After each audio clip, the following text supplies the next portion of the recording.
Okay, part 4 next आता है national financial reporting authority rules 2018। ये क्या कहता है? Every existing body corporate other then a company governed bye NFRA rules shall inform NFRA within 30 days of the commencement of NFRA rules inform NFRA 1 the particulars of the auditor as on the date of commencement of NFRA rules। यह कहता है कि हर existing body corporate को other than companies govern by NFRA rules, her body corporate को other than NFRA rules के द्वारा जो govern की जाती है उनके अलावा उसको इन्फॉर्म करना है NFRA रूल्स के कमेंसमेंट के 30 दिन के अंदर। Suppose if this is the date for the commencement of NFRA rules, तो इसके 30 दिन के अंदर अंदर इंफॉर्मेशन देनी है NFRA को। किसके रिगार्डिंग? जो इस डेट पे एग्जिस्टिंग ऑडिटर है, यानी NFRA की कमेंसमेंट पे, NFRA रूल्स की कमेंसमेंट के डेट के टाइम पे जो हमारा ऑडिटर है उसके पर्टिकुलर्स ऑफ द ऑडिटर, उसकी इंफॉर्मेशन NFRA को देनी है। और कौन देगा? Every body corporate existing body corporate जो भी है। और किसको नहीं देनी? दो companies govern by NFRA rules. तो ये वाला पॉइंट ये कहता है। नेक्स्ट रूल क्या कहता है? Every body corporate other than company defined under clause 20 of section 2। ये तो कंपनी है, इस एक्ट में कंपनी की डेफिनेशन क्लॉज 20 में दी हुई है। तो अदर देन ए कंपनी, और वो बॉडी कॉर्पोरेट कैसी होनी चाहिए? Formed in India and govern under NFRA rules. तो every body corporate other than company defined in companies act 2013, और वो body corporate formed in India होनी चाहिए and govern by NFRA rules. तो अगर ये दो कंडीशन है, उसको क्या करना है? With in 15 days of appointment of an auditor. कोई भी ऑडिटर अगर वो अपॉइंट करती है तो उसके अपॉइंटमेंट के 15 दिन के अंदर अंदर, अगर सेक्शन 139 के अंदर अगर अपॉइंट करती है, NFRA को इन्फॉर्म करेगी इन NFRA 1।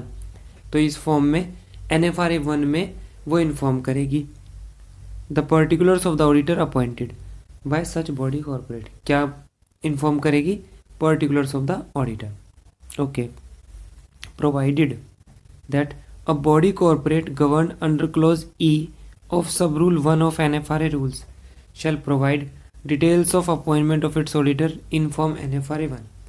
ये क्या कहता है कि NFRA रूल्स के जो सब रूल 1 है उसका क्लोज E में, जो उस क्लोज E से जो बॉडी कॉर्पोरेट गवर्न की जाती है, अगर वो अपॉइंट करती हैं ऑडिटर को, तो वो details of appointment of auditor देंगी NFRA 1 में।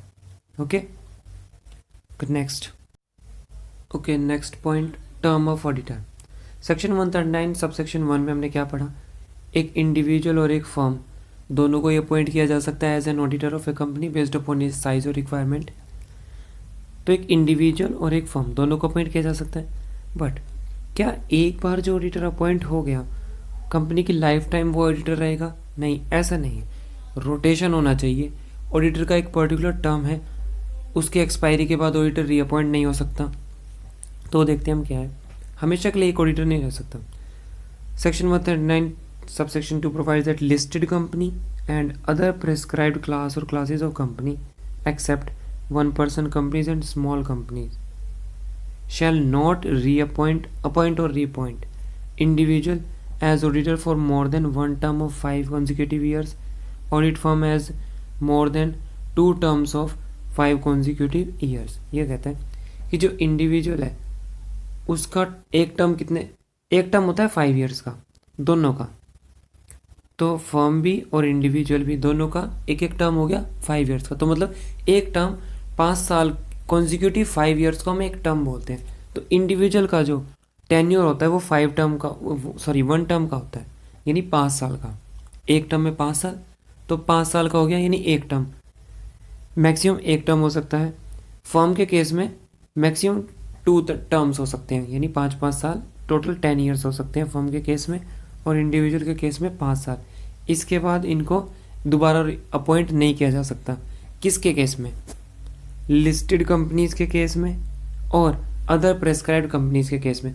तो वो कंपनीज कौन सी है? उनमें क्या OPC में किया जा सकता है? यस, OPC में कर सकते हैं। क्या स्मॉल कंपनीज में किया जा सकता है? हाँ, स्मॉल कंपनीज में भी हो सकता है। यानी अगर इंडिविजुअल कोई भी अपॉइंट हुआ है तो उसका एक टर्म नहीं, दूसरा टर्म, तीसरा टर्म तो कंटिन्यूस रह सकता है। लेकिन लिस्टेड कंपनीज में और प्रेस्क्राइब्ड कुछ कंपनीज प्रेस्क्राइब किए उनमें ऑडिटर्स का पर्टिकुलर टर्म होगा, इंडिविजुअल का अलग और ऑडिट फर्म का अलग। तो इंडिविजुअल का हमने देख लिया कि वो एक टर्म के लिए वैलिड होता है और ऑडिट फर्म 2 टर्म्स के लिए, और एक टर्म में 5 साल होते हैं। अब प्रेस्क्राइब्ड कंपनीज है कौन सी वो, ये क्लास है ये। Rule 5 of companies audit and auditor rules 2014 has prescribe the following class और classes of companies for the purpose of section 139 subsection 2। Listed हमने ऊपर पढ़ी ली है, तो टोटल 4 कंपनीज हो जाएंगी। पहली कौन सी है, लिस्टेड। दूसरी क्या आ जाएगी, ऑल। अब लिस्टेड तो सारी आ गई, अब अनलिस्टेड में पब्लिक कंपनीज आ गई। और unlisted public companies having paid up share capital of ₹10 crore और मोर, जिनकी 10 करोड़ या उससे ज़्यादा है, उनका भी टर्म वाला केस अप्लाई होगा। उससे कम वाले हाँ वो कंटिन्यू का पॉइंट कर सकते हैं। All private companies having paid up share capital of ₹50 crore और मोर, प्राइवेट कंपनी के केस में ये वाला अप्लाई होगा। पेड अप शेयर कैपिटल जिसकी 50 करोड़ उससे ज़्यादा है, उसको उसमें ऑडिटर एक फिक्स टेन्योर के लिए अपॉइंट होगा। All companies having paid up share capital below, इनसे कम पेड अप शेयर कैपिटल, लेकिन अब वो पब्लिक भी हो सकती है प्राइवेट भी हो सकती है। अगर उसकी शेयर कैपिटल इस लिमिट से कम है लेकिन बोरोइंग 50 करोड़ से ज़्यादा है, 50 करोड़ या उससे ज़्यादा है, तो उसके में भी ऑडिटर का टर्म वाला केस अप्लाई होगा। तो ये क्या कहता है, पूरा प्रोविज़न मिला के क्या कहता है, कहता है किसी भी लिस्टेड कंपनीज में और नीचे जो 3 कंपनीज बताई हैं उनमें आप एक ऑडिटर को अपॉइंट नहीं कर सकते एक टर्म से ज़्यादा अगर वो इंडिविजुअल है, और 2 टर्म से ज़्यादा अगर वो ऑडिट फर्म है। दोबारा देखते हैं, लिस्टेड कंपनीज में और नीचे जो 3 कंपनीज बताई हैं इनमें आप अगर आप एक इंडिविजुअल ऑडिटर अपॉइंट करते हो तो उसको एक टर्म से ज़्यादा अपॉइंट नहीं कर सकते, और ऑडिट फर्म को अपॉइंट कर सकते हो तो उसको 2 टर्म से ज़्यादा अपॉइंट नहीं कर सकते। यानी क्या हुआ, इन 4 क्लास कंपनीज में, 4 टाइप की कंपनीज में अगर एक इंडिविजुअल अपॉइंट होता है तो 5 साल के लिए यानी एक टर्म के लिए, उसके बाद वो अपॉइंट नहीं हो सकता। अगर एक फर्म होती है 5 साल के लिए, फिर 5 साल के लिए, लगातार 10 साल हो गए, और उसके बाद फिर वो अपॉइंट नहीं हो सकता।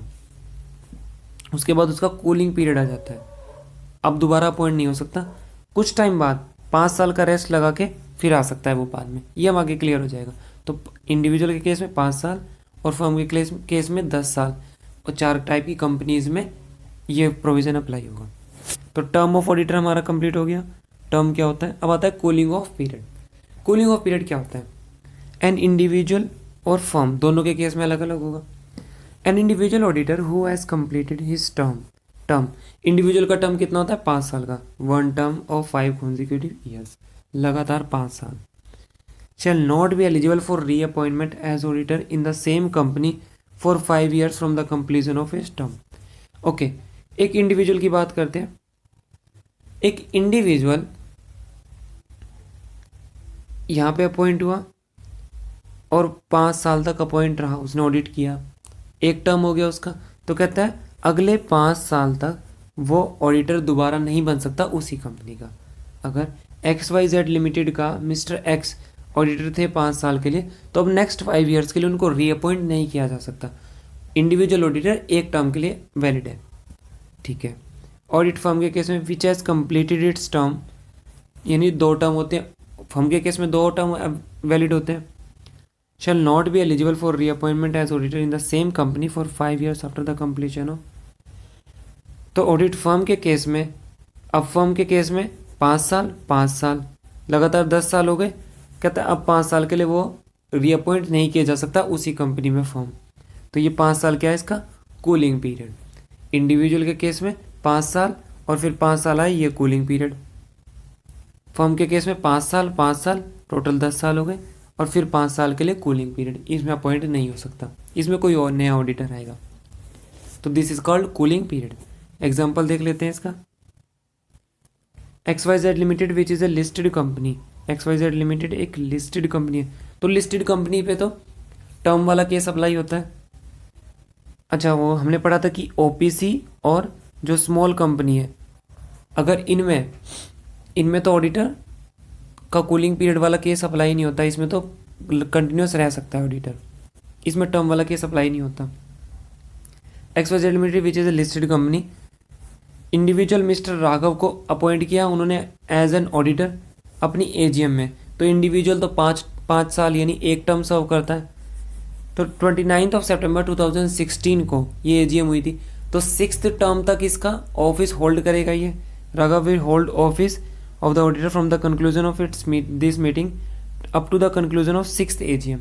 तो 6th कब 2016 से कब बनेगी 17, 18, 19, 20, 21। तो AGM to be held in year 2021 यहाँ तक होल्ड करेगा। Now as per subsection 2 mister Raghav shall not be reappointed as auditor in XYZ limited for further term of 5 years.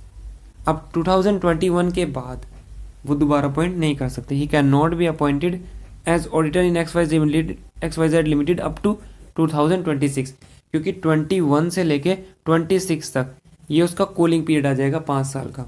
यहाँ पे कोई और ऑडिटर रहेगा, तो मिस्टर राघव को हम XYZ लिमिटेड में दोबारा अपॉइंट नहीं कर सकते। Okay, next example 4। XYZ limited है, एक लिस्टेड कंपनी है, यहाँ पे टर्म वाला केस अप्लाई होगा। ये ध्यान रखना है टर्म वाला कहाँ पे अप्लाई होता है। मिस्टर राघव एंड एसोसिएट्स एक ऑडिट फर्म है, उसको अपॉइंट किया उन्होंने एजीएम 29 सितंबर 2016। अब ये फर्म है, फर्म के केस में 10 ईयर्स होता है, तो 16 से लेके messrs Raghav and associate will hold office from the conclusion of this meeting up to the conclusion of 6th AGM to be held in year 2021। 6th AGM तक ऑफिस होल्ड करेगा। Now as per subsection 2 messrs Raghav can be appointed और reappointed as auditor for 1 more term of 5 years. अब firm के case में तो अगले 5 साल के लिए भी अपॉइंट कर सकते हो, क्योंकि फर्म को 10 साल का टाइम मिलता है अप टू 2026।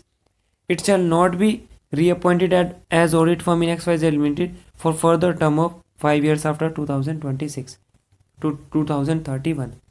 तो ये क्या कह रहे हैं, 2016 में अगर फर्म को अपॉइंट कर लिया आपने, तो फर्म के केस में 10 साल हो गए, तो 10 साल सीधे 2026 तक बने इसके, तो 10 साल ये फर्म अपॉइंट रहेगी, ऑडिटर बन सकती है। पहले 5 साल, अगर दोबारा अपॉइंट करना चाहते हो तो आप कर सकते हो 5 साल के लिए, चेंज करना तो वो भी कर सकते हैं। तो 10 साल का वर्क कर सकती है, ऑफिस होल्ड करेगी, फिर 5 साल का इसका कूलिंग पीरियड 26 से 31 तक, इसमें नया ऑडिटर अपॉइंट करना पड़ेगा, फिर फर्म का कूलिंग पीरियड आ जाएगा। तो ये प्रोविजन हमें क्लियर हो गया। Next, further as on the date of appointment की डेट पे no audit firm having a common partner और partners to other audit firm whose tenure has expired. एक ऑडिट फर्म जिसका टेन्योर एक्सपायर हो चुका है in the company immediately preceding the financial year shall be appointed as auditor of the same company for a period of 5 years. ये कहता है कि एक फर्म अभी 10 साल काम करके आई है, 10 साल 5 साल जो भी काम करके आई है, तो उसमें पार्टनर्स होंगे। तो इसमें जो पार्टनर था, एक कंपनी है x limited, suppose x limited में इस वाली फर्म ने अभी काम किया है, अब इसका टेन्योर ख़त्म, अब नई फर्म आ रही है, तो यहाँ पे एक मिस्टर एक्स थे, ये मिस्टर एक्स यहाँ भी कॉमन पार्टनर है मिस्टर एक्स।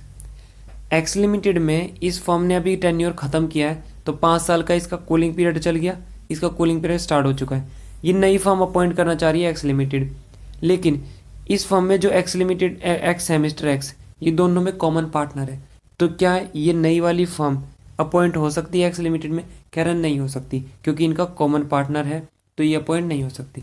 ये कहता है डेट ऑफ अपॉइंटमेंट पे अगर audit firm having a common partner और partners to other audit firm जो जिसका टेन्योर अभी जस्ट एक्सपायर्ड हुआ है इमीडिएटली प्रीसीडिंग फाइनेंशियल ईयर में, shall be appointed as auditor of the same company for a period of 5 years.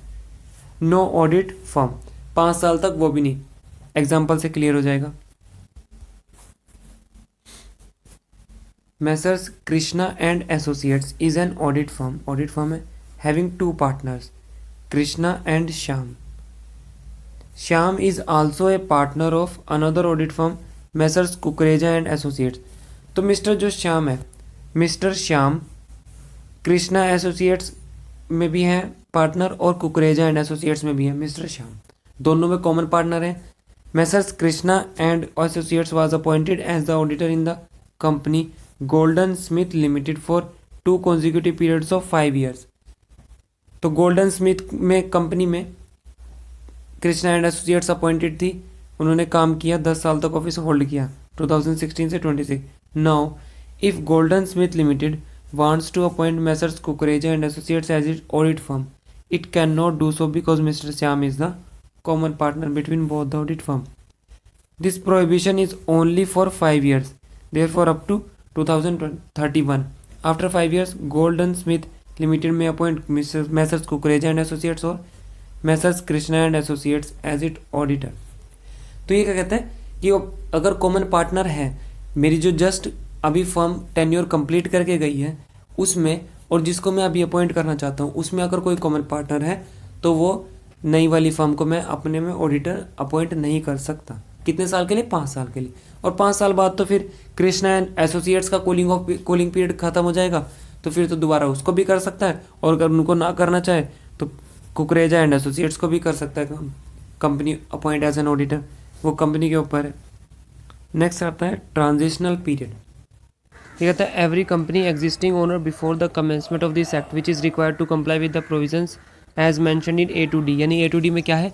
Term कि एक individual 1 term तक रहेगा, 1 टर्म सर्व करेगा, फर्म 2 टर्म सर्व करेगी, तो ये A2D, और उसके बाद कूलिंग पीरियड आ जाएगा उसका।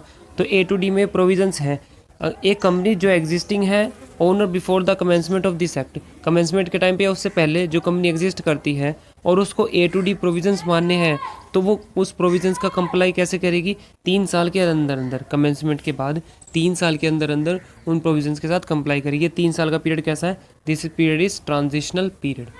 तो ये क्या कहता है कि कमेंसमेंट के टाइम पे एक कंपनी जिसको A2D यानी टर्म वाले प्रोविजंस मानने हैं, तो कमेंसमेंट की डेट से 3 साल तक वो इन प्रोविजंस को कंप्लाई करेगी। ये भी और आगे जाके हमारा एक टेबल आएगी एग्जांपल, उससे और क्लियर हो जाएगा। नेक्स्ट कहते हैं it is also provided that nothing contained in above points. A2D में जो कंटेंट है, A2D में जो भी प्रोविजंस हमें बताया, कौन सा है? यही टर्म वाला, कूलिंग पीरियड आ जाएगा उसके बाद ये वाला। They shall prejudice nothing shall prejudice the right of the company to remove auditor and the right of the auditor to resign from such office of the company. ये provision क्या कहता है? ऊपर कहता है, हमने पढ़ा है कि इंडिविजुअल 1 टर्म सर्व करेगा और जो फर्म है वो 2 टर्म सर्व करेगी, यानी इंडिविजुअल 5 साल तक ऑडिटर बन सकता है, ऑफिस होल्ड करेगा, और फर्म 10 साल तक।